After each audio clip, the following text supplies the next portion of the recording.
We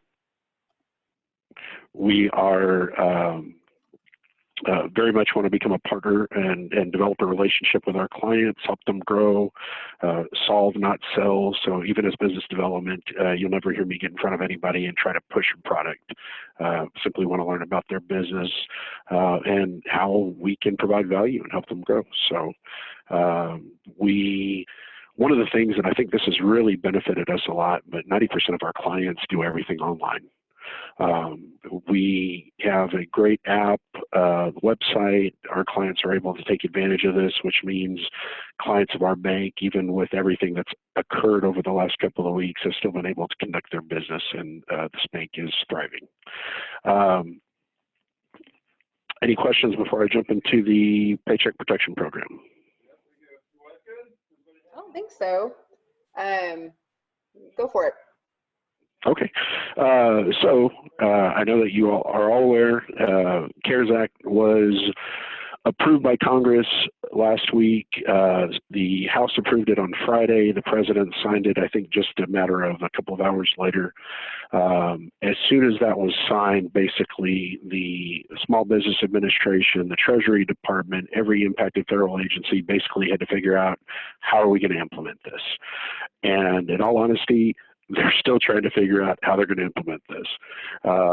Things tend to change on the daily, if not on the hour, but we feel like we've got a pretty good compass in terms of what's being required with this. With regards to the Paycheck Protection Program, I'm just going to say PPP from now on. And we have been proactively sending this out, taking calls and emails in from people that are clients and non-clients, and that's something that's different for us about us compared to other financial institutions. Is there are a lot of financial institutions out there that if you are not a client of theirs, they are not even spending time visiting with you on this. We, on the other hand, we're all about business, and we, that's an opportunity to build a relationship with somebody as well as help people that need it. And that's probably been the most rewarding part of this over the last week. Paycheck Protection Program. So it's 100% guaranteed by the SBA. Who is eligible to participate? Small businesses, sole proprietors, independent contractors, self-employed, nonprofit organizations, veteran-owned organizations, and even tribal concerned businesses. So the big key really has been the employee count, 500 or fewer employees is what this program is designed for. That includes full-time, part-time, or other seasonal employees, if you will. The maximum amount of the loan, so the formula for this, and this is included on the application. And Shannon, did you get a chance to send that out to the group? The information that I forwarded to you? No, I have not yet. So I'll send kind of everything in one big swoop, because I'll have probably some other questions I need to run traps on after this. Okay, excellent. And all of my contact information will hopefully be there. Absolutely. But the application states that to determine the loan calculation, you take your average monthly payroll and you multiply that times 2.5. And that's it. That's the loan calculation. Average monthly payroll times 2.5. That 2.5 multiplier basically takes into account rent, utilities, mortgage interest payments. So that's where all of that factors in, because those are considered forgivable expenses. And I'll talk about that in just a moment. What the Bank of San Antonio has been asking our clients to do, as well as non-clients, is complete the application. We have included a loan calculator spreadsheet on there that we have asked them to complete as well. And then the only backup documentation that we have requested has been your IRS Form 941s for 2019. So we're looking for all 4 quarters of 2019, including a supplement that basically lists each employee individually. So any questions with regards to that? Okay, and what was that form? The IRS Form 941. That's your quarterly payroll. So like if okay, thank you. let's just camp on the what payroll information to pull. Because I think, I know even for me, like I've seen, pull 4/1 to 3/31 because it's the 12-month before the loan, but then I've seen that everyone's kind of defaulting to just all year 2019. What are you all recommending? What data should we pull? Kind of how are you advising your clients there? Okay, so what we are requesting is 2019. Now, obviously, there's people that may not have had a business open that long. There's been instruction. Let's say you open your business in December. Okay, then we're asking for December through March information. What we are asking that you provide is some sort of information that provides that payroll figure as well as tax information as well. We're trying to be flexible here. There hasn't been a hard line issued. We know that people need this, and I think the government knows that people need this. We're trying to make this as streamlined and as easy as possible. For any of you that have gone through an application process with the SBA to get like a 7A loan, this is so much more streamlined. I mean, application, spreadsheet, 941s. We know a lot of clients are with PEOs. If you're with a PEO, your PEOs or your payroll providers should be prepared to be able to provide to you that payroll information that we need in order to process this. So I just want to make sure, because some of the questions are kind of irrelevant to this. One thing is with regard what you can include. So my understanding, how we've been advising our clients, is to break out your total payroll costs, but to sort of break it out by category. So you'll have by month your employee wages, employer portion of tax, employer portion of health insurance, and any other benefits, including retirement. So it's that full employee cost. And then one question I had that I thought was a good question is like, what about your just kind of your payroll fees for your payroll filings? I think that would probably be excluded. I don't know if you have a hunch about that. Yeah, this is what's listed. This is what's listed. Payroll cost equal, number one, salary, wages, commissions, or similar compensation. I think I got a question from somebody about bonus. Number two, payment of cash tips or equivalent. Number three, payment for vacation, parental, family, medical, or sick leave. Number four, allowance for dismissal or separation. Number five, payment for health care benefits. Number six, payment for retirement benefits. And number seven, payment of payroll taxes. And the information that I'm sharing with you was provided to me by the Texas Bankers Association. So you would take your annual payroll for 2019, for example, and you're going to take that, including all your benefit costs for your employees, employer portion only, so not the employee side, and then employer costs for dental, vision, life insurance, medical insurance, any kind of benefits. So correct. Costs plus benefits, and then you're basically taking that total annual cost and divide it by 12 to come up with an average monthly cost, and then you'll multiply it by 2.5. And we're telling everyone kind of break it out in those categories so that you can pull your 941 filings to just kind of give the bank a packet to say, look, the 941 ties to this quarter, and all my 941s tied to like my total annual payroll, just so there's kind of a high level that all the data reconciles. Like your 940 annual form should tie to like your 12-month payroll. I haven't heard of them requesting any additional information for how to support like your healthcare costs and your insurance costs. Aaron, do you have any feedback about that? Because I don't know how much support we really need to give here, or if kind of a data dump out of a payroll system is sufficient. Yeah, and I want to say it's the latter. It's that I'm kind of scouring through these to see if I can pull up a 941 real quick. I do see a question about, should I include my 941s? For me, if you're running it out of QuickBooks or you have a payroll provider and it's easy, I don't see a reason not to pull it. Just because if you can pull all your filings, the easier it is for your banker to navigate that. the better. Right. You know, if you hand somebody an Excel spreadsheet with a bunch of numbers, I just don't feel like that's going to be sufficient. Like I would want that annual report or something that's sort of, or if you've already filed your 2019 taxes, like show them your tax return, the tithes, you know, just something to kind of give some comfort. That's just my thoughts. Yeah, I'm looking at the 941 right now, just one that somebody forwarded to me. What I'm checking to see is on benefits. And I don't, let's see. So benefit costs won't be on there, but a lot of people like in their payroll report will kind of break it out for them. But usually your payroll expense will have this big blob that has like employee and employer portion. So that's kind of the piece that I'm thinking people are going to have to do some legwork to kind of split out that employer versus employee, and maybe even get as granular to say, this is how much we paid the health insurance company. Here's a copy of our handbook that explains what percentage we pay, or just something to sort of justify those numbers. Yeah, the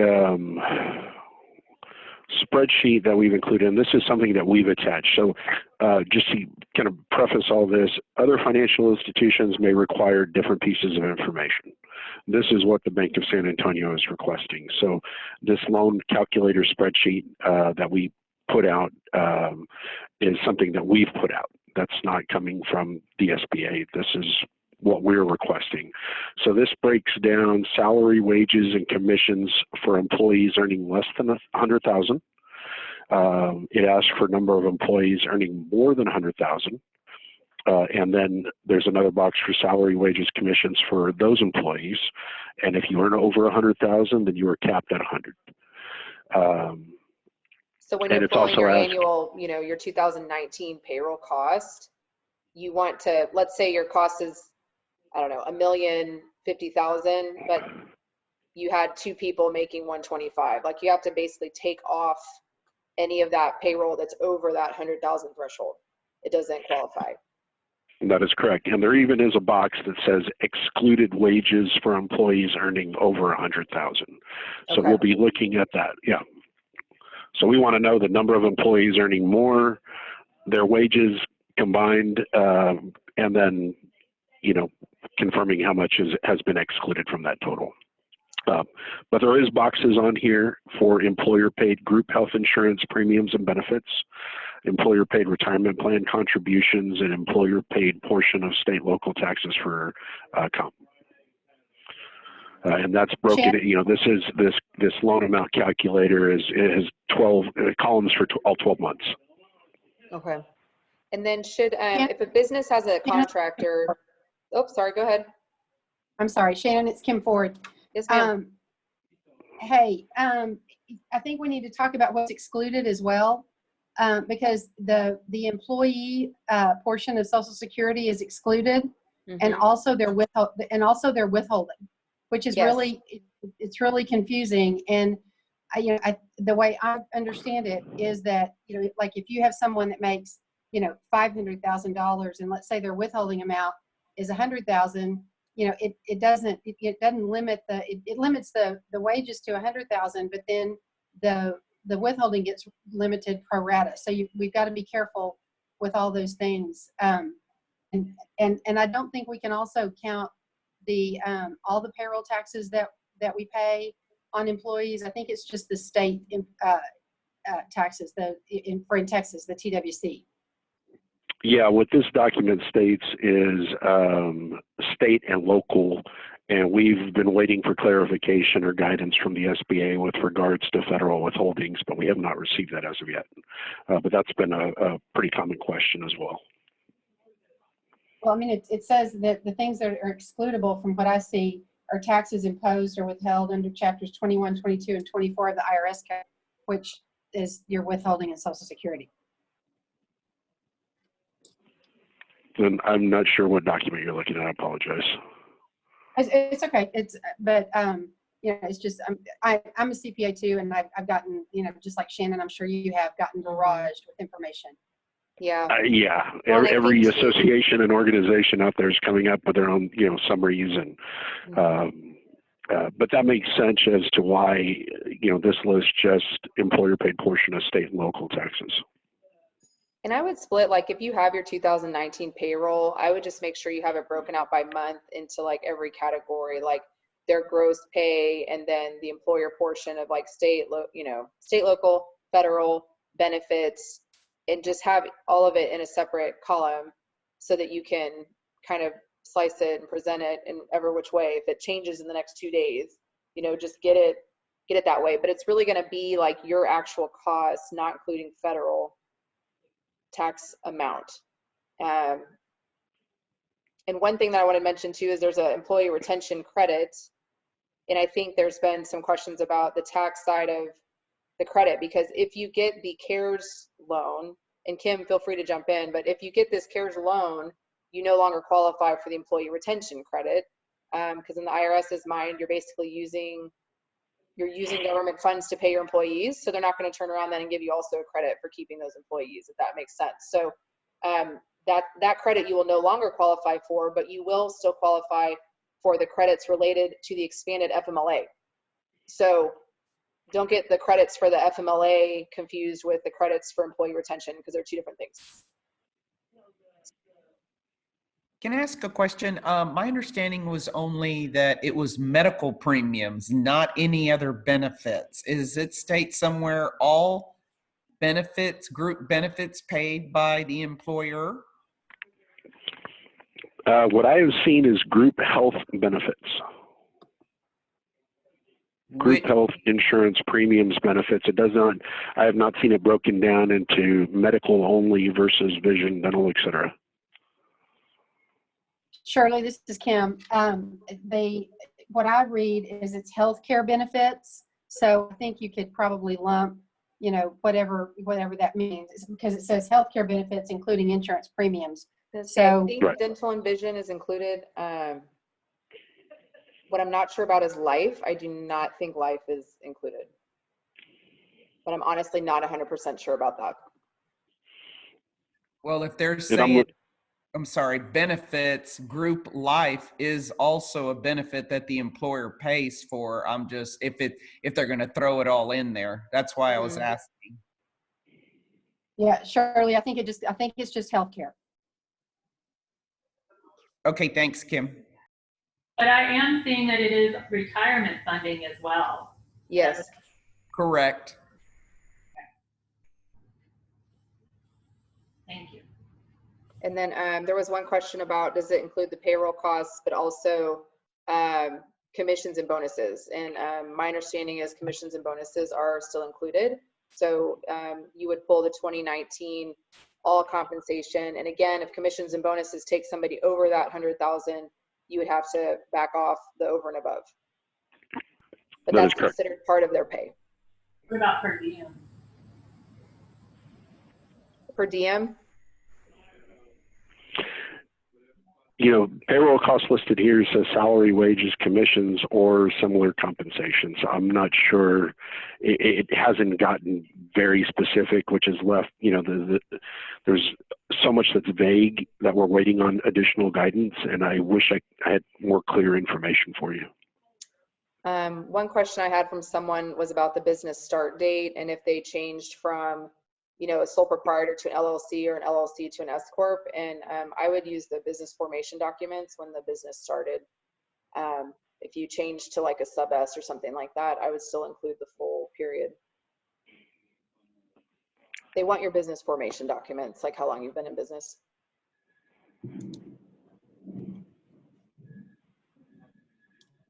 So Aaron, this is Kim again.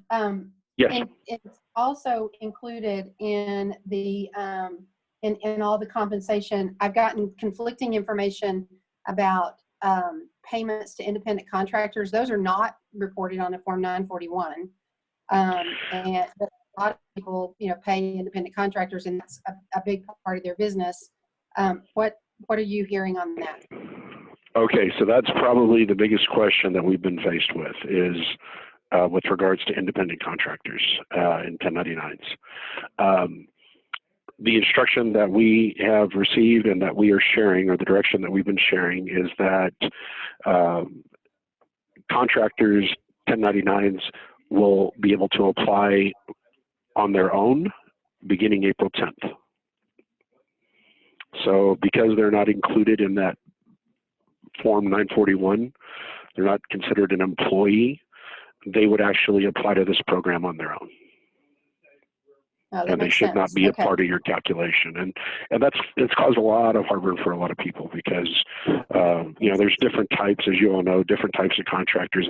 Even though they all fall under that 1099, there are some that are considered essential personnel and part of the team. And then there are some that are just, you know, they might come in and do just kind of a singular project or something. So to treat them all the same has been difficult for a lot of people. But that's the direction that we've received, and that's probably one of the areas that we're hoping the SBA is going to provide additional guidance on. Aaron, I have a question, please. Yes. I work with a GC, and last year he put all of his employees on a lease payroll from a payroll company. We brought them in-house on January 1. Shannon gave me a little bit of information of how to handle that as far as just getting the documents from the payroll company that they were indeed employed but not directly under the company. Is that correct? Yeah, you're speaking about a PEO? Correct. Yeah, we've gotten a lot of questions with regards to that because obviously if you're part of a PEO, kind of that traditional co-employment relationship, the 941 is the PEO's 941 and it's going to take into account all of their employees. So what the PEOs have done is basically prepared reports, payroll reports that will satisfy the needs of what's being requested for these applications. Okay, so I would just get that obviously from the payroll company, and that would be enough Correct. documentation to say, okay, they were kind of like our employees. Okay, that answers my question. Thank you. You're welcome. Have a question about, you know, if somebody has already laid off employees, except a few, you know, do they still qualify and how they should handle that? And there's a couple components there, but my understanding is it would still qualify. You would still pull your 2019 payroll costs to calculate the amount you qualify for, but then it's really the refundable portion that's affected by the decrease in your payroll costs now. So it would more affect the refundable piece, not whether you qualify to apply or not. But Aaron or, you know, anybody else want to expand on that? I've got information here with regards to rehires, and let me just look at this before I start reading it out loud. Because I think if you had a higher payroll cost in prior year, I mean, the fact is a lot of people have had to start laying people off in the last few weeks. Like not everybody could really wait for this. And so, you know, my recommendation would still be to pull your 2019 costs and go ahead and apply for that amount. And then how they're going to be looking at your refundable portion is going to be based on your FTE kind of during this covered period versus your FTE last year. So it's going to limit the amount that's forgiven, but it wouldn't keep you from qualifying to apply. That's my understanding. That is correct. I mean, you know, just to even simplify it more, what we're going to look at is loan amount that you receive. When we look at this over an 8-week period from the origination date, what we're going to look for is, you know, one, were the expenses and what you received comparable? You know, so what you requested, is that actually what you spent it on?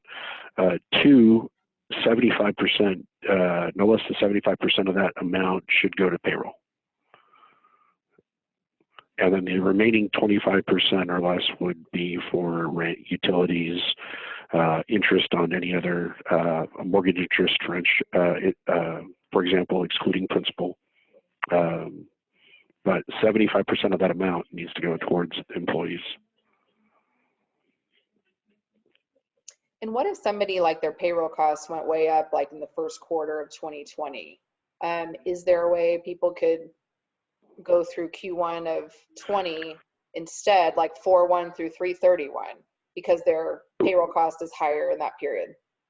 We have received that question, and we have instructed people, yes, provide that first quarter. Obviously, the 941 won't be available, most likely, at least not this week. but to provide whatever backup documentation you can. And we've also just asked, give us a supplement, let us know, give us a summary of what we're looking at. Why did you include just 3 quarters of 2019 and then this first quarter of 2020? Did you hire additional people in January thinking, as we all did, that 2020 was going to be a great year? We're just asking for that documentation and explanation, and we're trying to be, again, just as flexible as possible. And everything I'm sharing with you, again, is just specific to the Bank of San Antonio. Please, this is, I'm not speaking on behalf of all financial institutions, just ours. And then for the... So Aaron, this is Kim again. Oh, go ahead. So the other question that I'm getting a lot is some of our clients, the owners are paid with draws and not with, not in salary. Maybe they're an LLC and that kind of thing. And so they get guaranteed payments or there's a draw and not a salary. Do those payments count for this? For the maximum amount of the loan? Yeah, what we advise is, yes, include yourself, but understand, provide documentation. But I haven't seen anything that has said or spoken to the fact that an owner should exclude themselves. What if it's run through payroll versus distributions? Because we've run into where maybe for whatever reason, the owner wasn't on payroll, but was sort of pulling money when they could as a distribution. That I think is going to limit their ability to include their kind of comp because it wasn't really payroll. Is that your impression? Because I had that question yesterday and I was like, I don't really, I wouldn't think you could include it because you didn't, I think the IRS is wanting people that were run through payroll and taxes was paid and. Right. So now you're looking at this gray, salary, wages, commissions, or similar compensation. Okay. And again, there's a lot of, this is very vague right now, and it's being made up as we go. Yeah. All right, I'm looking at this form and it says self-employed income. So I'm wondering if you can consider this distribution of employment and I'm not understanding the question. I apologize. I can barely hear you. Okay, I'm sorry. Can you hear me better now? Yes. Yes, much better. All right. On the form that I'm looking at from the bank we received, it says self-employment income not to exceed 100,000. So I'm wondering if that would include the district part of it. Does that make sense? It does. And I want to say yes, but I don't have a clear answer for you. And it's probably going to be depending on the bank too and how they handle it. Right. Okay. And can I ask one other question? We have a restaurant, and we hire, we've obviously done layoffs of most everyone, and they've all filed up for unemployment. And say we rehire them, is there requirements for what kind of work that they have to do? Because obviously we are not in full function, so we can't use all 60 of our employees in the restaurant. Like, can we put them to work? Not that I have seen. So they're just going to get a check and not have to do anything? That I could not answer. Okay. Shannon, I have a question if I could, please. Mm-hmm. Okay, so we're working with an institution that it's Frost, and they're kind of telling us that they don't have all the SBA guidelines yet as to how the application is going to go. But my question is, can we submit this to the bank as early as tomorrow, and then they'll just have to figure out everything as they get the information from the SBA, or what is the actual date when we can actually submit stuff? Aaron can jump in too, but the date was was supposed to be tomorrow, and then the gist that I'm hearing is that banks still don't fully have everything they need from the government to actually move forward. And so a lot of them are opening up applications tomorrow. But a lot of them are doing like an online portal process to try to streamline this, and they're trying to do where you have to apply electronically. So I'm not sure specifically what Frost is doing, but I know that a lot of other banks it has to be done through a specific portal, through a specific link. And so what I've been telling everyone is just to pull it all and put it in some shared folder where, the second your bank tells you where to put that information, you can load it quickly. But the tentative date was tomorrow. So I would have it ready by tomorrow. Okay. And we are accepting them.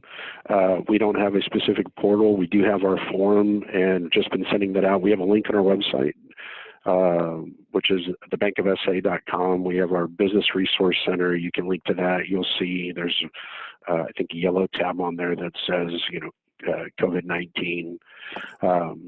So we include the link to the application and the spreadsheet there. I've sent it to Shannon. She can email it to you. We're not trying to be, very stringent in terms of how you submit that. We just want to make sure that we're getting a complete packet. And, that might be an advantage for an organization like ours, compared to a larger bank, is that we're able to be a little bit more nimble and trying to figure out how we're going to get this done so that we can get our clients taken care of. On that note, if you're not a client of the Bank of San Antonio, I guess that's a requirement, right, to be at least a customer of the Bank of San Antonio. Well, and yes, but let me explain why. What we are sharing with people is that if you're not a client, you would need to open an operating account here. The funds would be deposited into that account, but also your expenses that would be classified as or fall under forgivable expenses. Again, that's the payroll cost, your benefits, your payments of mortgage interest, excluding principal, your rent, your utilities. Those need to be processed through that operating account, because after this period, we're going to pull, our records. We're going to pull the amount of the loan. We're going to pull our records, and that's part of what's going to be used to determine loan forgiveness eligibility.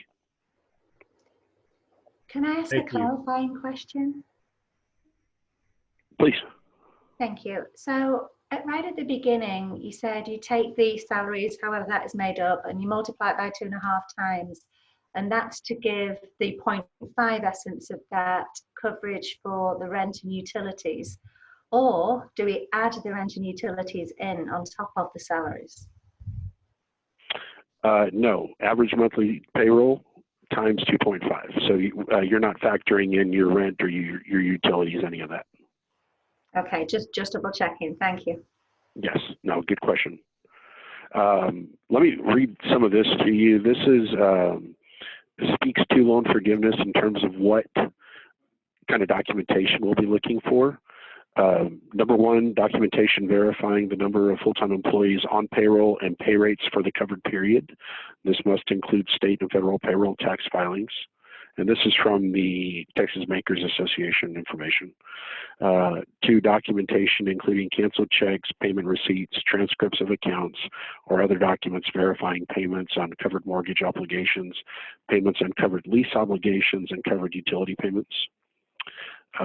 3, a certification from a representative of the borrower that the documentation is true and correct and the amount for which forgiveness is requested was used to retain employees, make those payments for mortgage interest or rent payments and covered utility payments.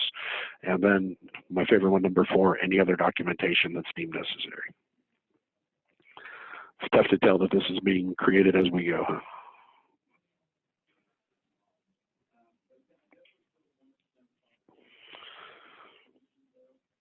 And I will tell you our goal as we process these and start distributing these PPP loans, our goal is that the recipient is able to get full forgiveness on these. So we want to work with our clients, not against them.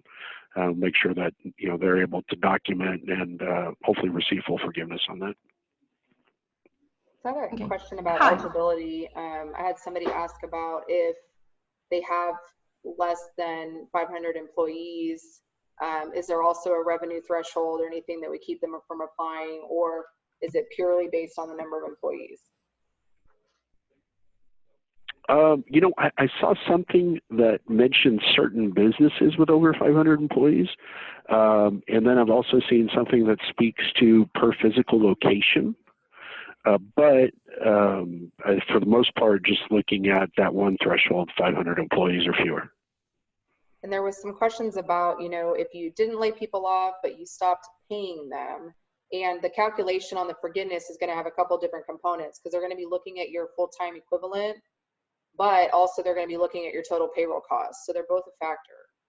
Because there was a question on, you know, if you stopped paying everybody after your business was forced to close, but that forgivable portion is going to have to do with the percentage of your payroll costs and then also your full-time headcount. Yeah, and again, they're going to be looking at 75% of that is paid towards payroll cost. And then if the loan is not forgiven, the terms of the loan, rates and terms. Aaron, what have you all, you know, landed on that? I believe it's 4%. Yeah, maximum interest rate, and that's actually outlined. Maximum interest rate of 4% and a maximum loan term of 10 years.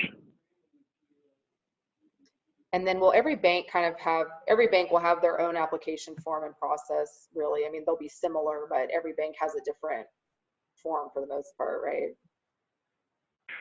Well, the application that we're utilizing is the one that was issued by the SBA and the Treasury Department. You'll find one on each website, and they're identical. The worksheet, the loan calculation worksheet, is what we have included.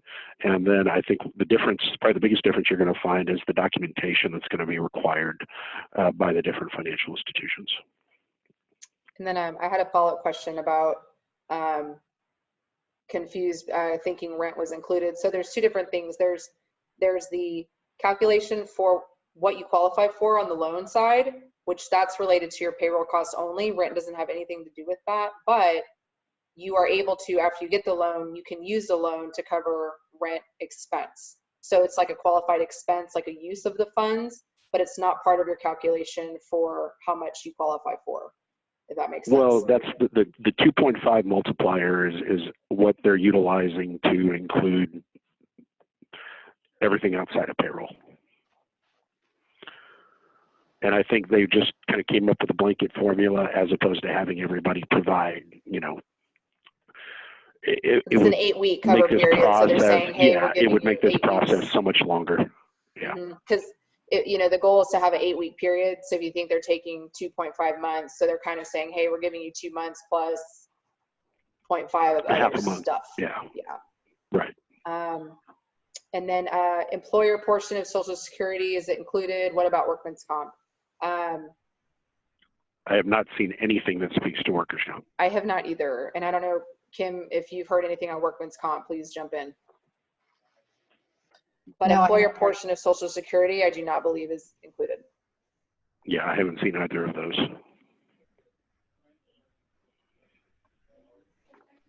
Okay, I have a question. Can you hear me? Yes. Yes. Okay, so this is a little bit confusing because where it says, what can I use this loans for? And it says payroll cost, interest on mortgage, rent, utilities. But the only amount we can apply for is what we actually pay for payroll, for employee payroll on the loan amount. Is that correct? Correct. Correct. Oh. Average monthly you have to payroll remember, times this is a 2.5. payroll, it's like a payroll protection program. So really the intent of this, you know, bill is to like encourage employers to keep hiring people and employ people. So the intent of it really is to mostly cover payroll costs.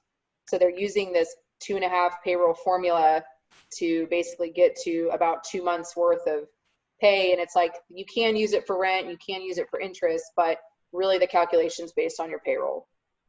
Yeah, and that is the whole intent of this. Okay. That is the whole intent. Get people back to work, get people paid. Yeah. And that's why, you know, in terms of determining forgiveness eligibility, 75% of what you receive better go, at minimum 75% better go towards employees. Yeah. And another quick question, number of jobs, and I don't know if you've already answered this, but what is that number of jobs? It's going to be a full-time equivalent calculation. So you have to calculate FTE. And for part-time people, the IRS threshold for people that are not full-time is 30 hours. So if you have full-time people, they would be FTE. And then let's say you have 2 people that work 30 hours each, that would be considered 2 FTE. Or if you have 2 people that work 15 hours each, that would be 1 FTE. But I'm kind of going off the IRS 30 hours a week for part-time for now, but I haven't seen anything else. So that could change. That could change. I haven't seen a FTE calculation, so I'm just going with the IRS definition right now. Okay, so for number of jobs, I put 12, as I have 12 full-time employees, FTEs. Is that okay? Yes. Okay. And if the owners are on payroll, I would include the owners too. Yes, ma'am. That is including the owners. Mm-hmm. Okay. One thing that we haven't mentioned, I don't know if any of you have an existing SBA 7A loan, but for a 6-month period, the SBA is actually going to be making those payments for you, payment and interest, and that's not a deferral. They're actually going to pay for 6 months payment and interest on those loans. One thing we have had people ask, Aaron, is, with the EIDL loan versus this loan, and should they apply for both? Should they apply for one? What advice are you all giving your, clients as far as should they apply for both and then they can make a decision if they want to roll the EIDL into the CARES, or what do you think? Great question. Our suggestion has been, there's the EIDL, Economic Injury Disaster Loan. There's also, I think, an emergency bridge loan that is either 10 or 25,000. Both of those you apply directly to the SBA. Okay, so that's one big difference. Those go directly to the SBA, whereas this, you're sending it to us or your financial institution. The basic general advice that we've given is you can receive both, but please do not use the funds for the same thing. You need to keep those expenses separate with paying particular attention to the PPP, and that you are only applying those PPP funds towards those eligible forgivable expenses, and keep those completely separate. So what they are trying to do is avoid anybody double dipping, getting 2 different loans to pay for the same thing. Are both of those funds forgivable, or is it only the PPP fund that's forgivable? The only thing that I've seen with regards to forgiveness is the PPP. Yes, and then there's like a small $10,000 portion for the EIDL that might be, forgiven. It's like there's like a 10,000 initial grant. That piece might be forgiven, but overall the EIDL loan is not a forgivable loan. Shannon, Yes, ma'am. I think the $10,000 is automatically forgiven. Perfect, thank you. So then if somebody is only interested, and sorry, Shannon, this is Howie. If somebody is interested in only the forgiven part of that, do we apply for that amount and put in our employee information and apply for the 10 grand and then be done? I would. I haven't seen any reason not to, because if you qualify for the EIDL and then you just want to say no thanks, that's fine. It doesn't keep you from applying for the $10,000 emergency grant. Kim, what are you advising people? Yeah, we're telling people if they need money fast, that to go ahead and get the 10,000. And what happens is at the end of the day, what I'm reading is if you get the PPP loan, and then you have part of that is going to be for, let's say your PPP loan was for $100,000, and you'd gotten the $10,000 EIDL grant. And let's say you spend all the $100,000 on the payroll and rent and the things, and you all qualified so that it could all be forgiven. It would be all forgiven except for the $10,000. So you can't get to the $10,000 EIDL grant and then have all of your PPP loan forgiven as well. Correct. Good point. So is the application for the grant separate, or is that something that's going to be done automatically? It's there's a link for it, and I can send it out after this call to everybody. But it's a link, and the form takes like 10 minutes to fill out. It's a very short, quick form, like name, address of the owners, information of the owners. You answer some questions like you don't have a felony and you don't owe back taxes, and then how many employees you have and your prior year revenue. And that's kind of the main things, and cost of goods sold. It's very basic. And so I can send that link out after this call. Shannon, there's also backup information though requested on the back of the EIDL form that requests some information over the last 3 years and that kind of thing. So that has to go as well. Well, and I wonder if that was on the nonprofit form, because we had walked through one of the business forms and it was extremely short. But I wonder if you're checking that nonprofit box, if the form is longer, because I haven't filled out one for a nonprofit. It's possible. I mean, yeah, if you check that box or something else happened, the back of it though, where it says, you know, the criteria for each piece, it's in a non-profit piece that's got these extra documents. So maybe you're right. So again, just to clarify then, so if Chosen got, we are a non-profit, you know, if Chosen got a grant for say 100,000 then for PPP, we also apply for EIDL and EIDL give us 10,000. We have to offset that against the PPP loan, even if we spend it in a different way. So we'd only get forgiven 90,000 of PPP because we got the 10.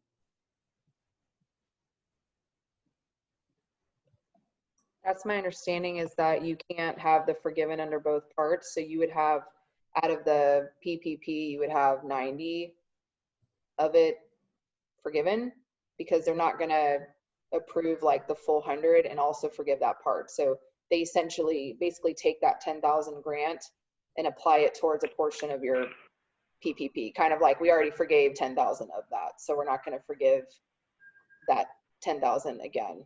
Even if that 10,000 is being spent on something entirely different than salaries. Correct. Yeah, that's my understanding. Good to know. Thank you. I had no idea that was the case. Thank you very much. Yeah, I didn't realize that either, because I filled mine out yesterday for 3 of our companies, and it just specifies that it's strictly a grant. It doesn't talk about it intertwining with the loans. And it said you can get the money within 3 days. It's supposed to deposit quickly. I haven't had any business owners say that they've received the funds yet, but also everyone was kind of applying this week. And one thing is I do believe you can submit a separate application for each company that has an EIN. So it's following that EIN number. There are some affiliate entity rules, like if it's owned by another entity, you'd want to apply for it under the parent entity. But if you own more than one business, I would apply for it under each business that operates separately. But then all of your reporting requirements and everything is going to be, at each individual company level. The affiliate entity, really, once you get into the 500 employee piece, how to define that, whether you need to combine your entities, is a little hairy. So if anyone has follow-up questions on that, I can, work through that separately. And I'm looking at Ron's question about the time frame. We can expect the loan proceeds once we complete the package and get it to the bank. And then to add on to that, when does the time period start that we have to start rehiring? So are we going to have our money we can hire in time? How long? So the first question is, how long, once everything's sort of submitted, do banks think they're going to actually fund this? And then the period that they're going to be measuring the payroll costs and FTE over, is that the 2 questions? Yes. Okay. Sorry, it's just there's a little bit of echo. Aaron, can you elaborate on that? Yes. With regards to the timing question, I don't know. The holdup, I can tell you, right now is going to be with the SBA, because we need to get a number generated, E-Trans number generated from the SBA. And this is how the SBA is going to keep track. And you can imagine all over the country, they're going to need to keep track of every one of these dollar amounts, because that $349 billion that's been set aside is going to go quickly. I've heard 2, 3, 4 weeks. The speed in which we can get that number generated by the SBA is really going to have an impact on this. This is priority 1 for us. But I don't have a firm time frame. I can't tell you, 2 weeks after submittal, 1 week, 10 days, 2 days. We just don't know as of this point. Hoping to have a little bit more clarity on that, but there's nothing that I can tell you, can commit to as of right now. What I have seen with regards to the rehires, the time period exemption for rehires circumstances, February 15th through April 26th. Mm-hmm.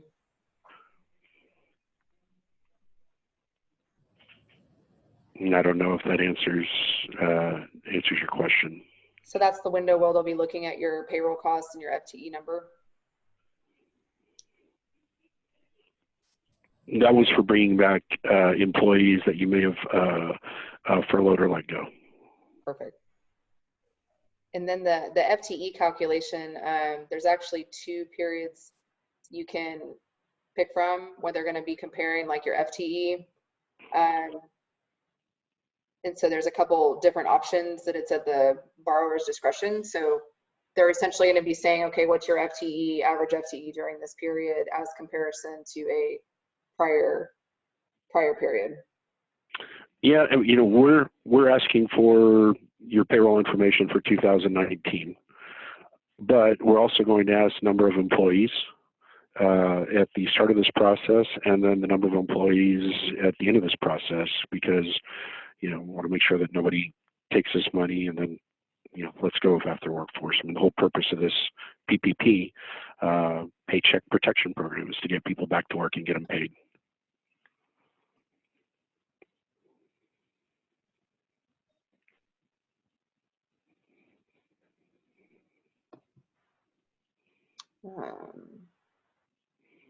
So if you have multiple entities with different EINs, do you apply for a separate PPP for each entity? Is that what you would recommend? Yeah, what we've been advising is if you have a separate tax ID or FEIN, that if you're getting basically 2 sets of 941s or multiple sets, whatever, that it's an application per.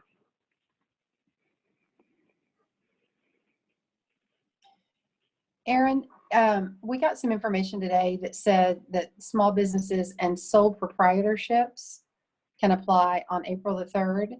And then it says that independent contractors and self-employed individuals apply on April 10th. What's the difference between a sole proprietorship and a self-employed individual? I cannot answer that question for you. It's a great question. Yeah, it's a really good question. So try to apply on the 3rd. Yeah, exactly. Make them tell you no.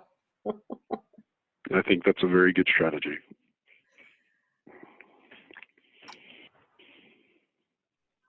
I actually spoke to somebody from the local SBA district office this morning, and they were she felt so helpless. It was like, we're waiting for direction. Like, I really can't tell you anything beyond what you already know. So today's Thursday. She said she was hoping to get this before Friday by end of day, but I have not seen anything as of yet. I have a question. Somebody mentioned that they merged 2 companies this year. So when they're pulling it, should they just consolidate? And I would say just to submit the application for that new combined entity, but then when you're pulling your payroll, just pull the historical for both so you can combine it in your calculation. Yeah, and if you're sending the packet to us, just include a little summary or something, a little explanation. Again, a lot of these are going to be very unique. We understand, for instance, if you're, this 941s don't exactly equal the spreadsheet. We're trying to be, again, flexible and as understanding as possible as we figure this out. So just to close, because I know everyone has probably additional follow-up questions, I will send out Aaron's contact information to everyone on the distribution list. If you haven't been getting my emails and you want to put your email in the comments, I will add it to the distribution list. And then Aaron, I guess just to close, if you could summarize, like, from a documentation perspective, everyone that's trying to pull their documents together today to be ready tomorrow, like, what exactly should they pull from, like, do they need to still pull a personal financial statement, prior year's tax returns, that kind of thing? Can you just sort of give a high level, what would be a good starting point for people? In terms of applying for the PPP? Yeah, just kind of everything they should sort of gather and have ready to go. Completed application. For us, this, again, I'm speaking on behalf of the Make a Sense Radio. Completed application, our loan calculator spreadsheet, and your 2019 941s. We're not asking for anything else. This loan is being made strictly with regards to payroll, and that's why the calculation is your average monthly payroll times 2.5. So we're not looking at credit, we're not looking at your tax return, we're not looking at any of that. We're trying to make this as simple as possible, and hopefully it's information that your clients or you will have readily available. That's great. Or can get it within a phone call, calling your payroll provider or something. Mm-hmm. That's great to know. And I guess because there's no personal guarantee component, all the additional information usually required for a loan is sort of unimportant, sounds like. Yeah, I mean, these are 100% backed by the SBA. So there's no recourse, no personal guarantees. None of that is being requested. And it's interesting because you have, at least within our organization, we have, very experienced bankers who've been doing this for 20 plus years, and this is just it's so unique. This really hasn't occurred. This is brand new for everybody. It's like, what do you mean we don't need these? What do you mean we don't need copies of the minutes for the incorporation, or we don't need 3 years of tax returns? So we are adapting and learning as we go. Yeah, absolutely. Well, we really appreciate your time. And I know you talked about this at the beginning, but I want to just reiterate, because most banks, a lot of the big banks right now, they will only be doing these for existing clients. So if your current bank is either unresponsive or not able to help with this, it might be challenging if you don't have an existing bank to work with. And, Aaron and his team are open to new clients at this point. They're one of the few banks that are willing to speak and meet with new clients. So feel free to reach out to him. I'll send out his contact information if you don't have a bank that you're currently working with and you need to make a move. So thank you, Aaron, for your time. We really appreciate it.